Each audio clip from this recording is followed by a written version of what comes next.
Bienvenidos a este objeto de aprendizaje. Mi nombre es Víctor Yepes y soy profesor del Departamento de Ingeniería de la Construcción en la Universidad Politécnica de Valencia.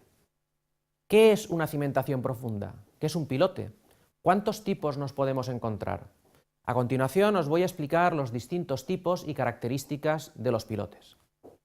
Cuando acabéis de ver esta presentación, deberéis ser capaces de comprender qué es una cimentación profunda, ser capaces de entender cuándo son apropiados los pilotes en casos concretos y que seáis capaces de clasificar los pilotes atendiendo a distintos criterios.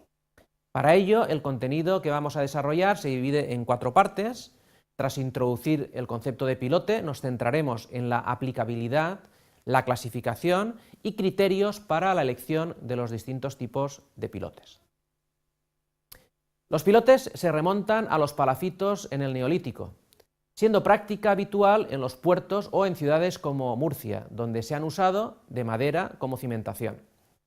En la fotografía puede verse la reconstrucción de una casa sobre pilotes en la Edad de Bronce, en el lago Constanza, en Alemania. El pilotaje se utiliza cuando el terreno firme se encuentra a gran profundidad, digamos más de 5 o 6 metros, o bien a más de 8 diámetros del pilote. Sin embargo, el cálculo de pilotes no se desarrolla hasta prácticamente el siglo XX, con el nacimiento de la mecánica del suelo, exceptuando algunas fórmulas de Inca del siglo XIX y ciertas reglas de buena práctica. Los primeros pilotes de hormigón armado no aparecieron hasta finales del siglo XIX. Pero, ¿qué es un pilote? Los pilotes son piezas largas, a modo de pilares, enclavados en el terreno, que alcanzan una profundidad suficiente para transmitir las cargas de la estructura. Se denomina fuste a la parte del pilote en contacto con el suelo, mientras que la altura libre sería la longitud de la parte que emerge del suelo. La base es el plano inferior del pilote o la proyección en planta de toda la parte de la punta, que habitualmente se denomina punta. El encepado, tal y conforme se puede ver en la fotografía, transmite los esfuerzos de la estructura a los pilotes. En cuanto a tamaños, habitualmente se consideran pilotes de gran diámetro si éste supera el metro. En cambio, los micropilotes son aquellos con diámetros inferiores a unos 30 centímetros. En cuanto a profundidad, se consideran pilotes cortos los que tienen una longitud como, digamos, entre 10 y 12 metros. En cambio, los pilotes largos serían aquellos cuya longitud supera los 30-35 metros, aunque estos límites se pueden discutir. ¿Cuándo es conveniente usar un pilote? Veamos en qué casos los pilotes resultan muy apropiados. Por ejemplo, cuando se disponga de un terreno competente a poca profundidad, 5 o 6 metros. Cuando las cargas de la estructura sean importantes y concentradas. Cuando la estructura sea sensible a movimientos absolutos o diferenciales. Cuando el nivel freático se encuentre muy alto y sea difícil ejecutar losas.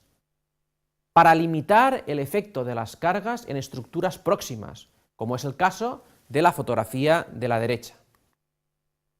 Como elemento de contención formando pantallas de pilotes, que también es el caso de esta fotografía. Para contener movimientos de ladera. Para resistir cargas horizontales, normalmente combinando unos con otros o con cierta inclinación. Y también podría ser para compensar tracciones, por ejemplo en el caso de subpresiones. ¿Cómo podemos clasificar los pilotes? Existen distintos criterios.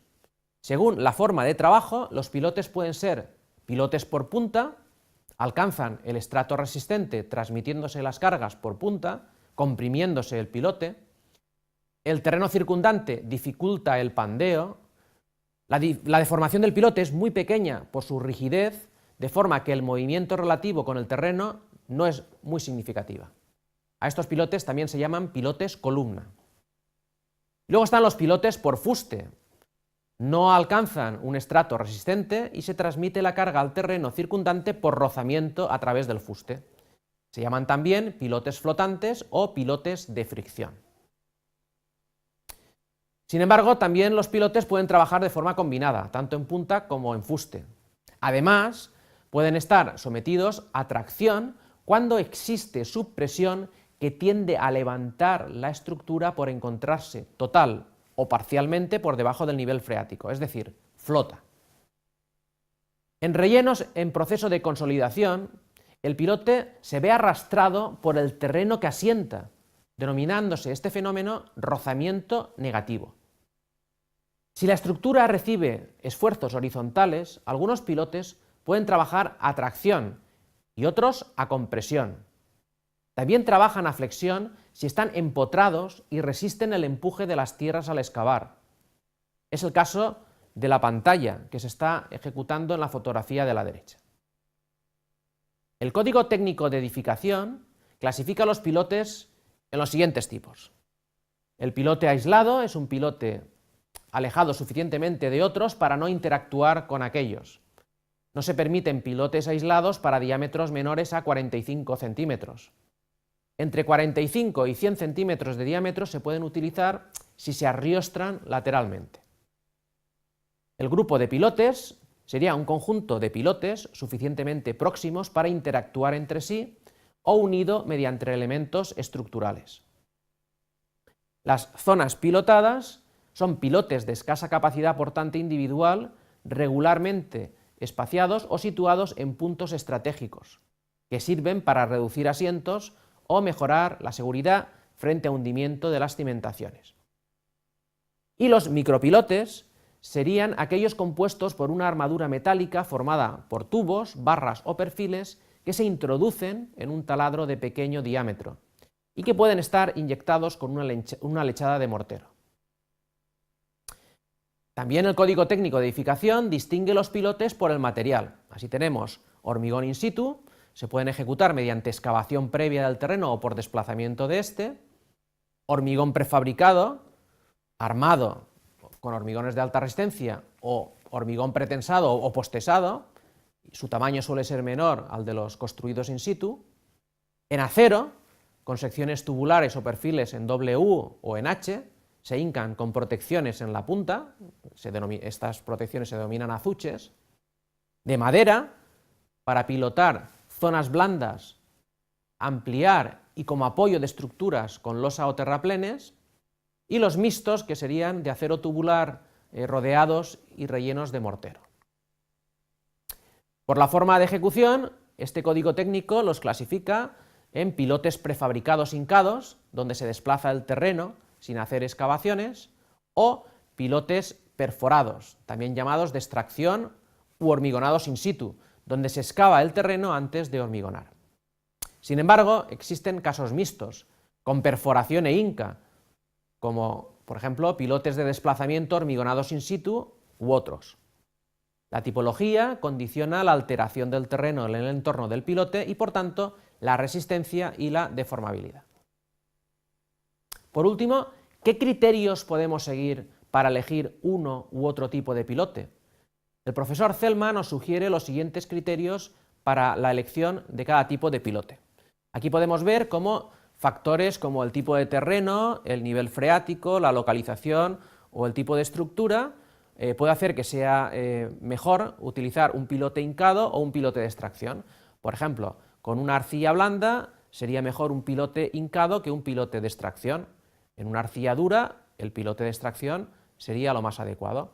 En cuanto al nivel freático, por ejemplo, en condiciones artesianas, mejor un pilote hincado y un pilote de extracción sería menos adecuado.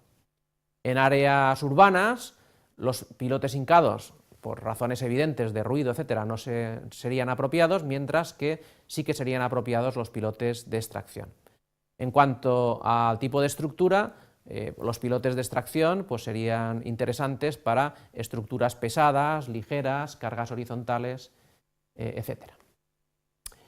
Bueno, pues las conclusiones más importantes que podemos destacar en este objeto de aprendizaje son, en primer lugar, que los pilotes se caracterizan porque pueden trabajar por punta, por fuste o de forma combinada, son apropiados con cargas importantes, terrenos deformables, cargas horizontales o con niveles freáticos elevados, se pueden clasificar los pilotes por su forma de trabajo, por el tipo de material o por su forma de ejecución, y el tipo de terreno, el nivel freático, la localización y tipo de estructura serían los factores más importantes a la hora de elegir un tipo de pilote determinado. Muchas gracias por su atención.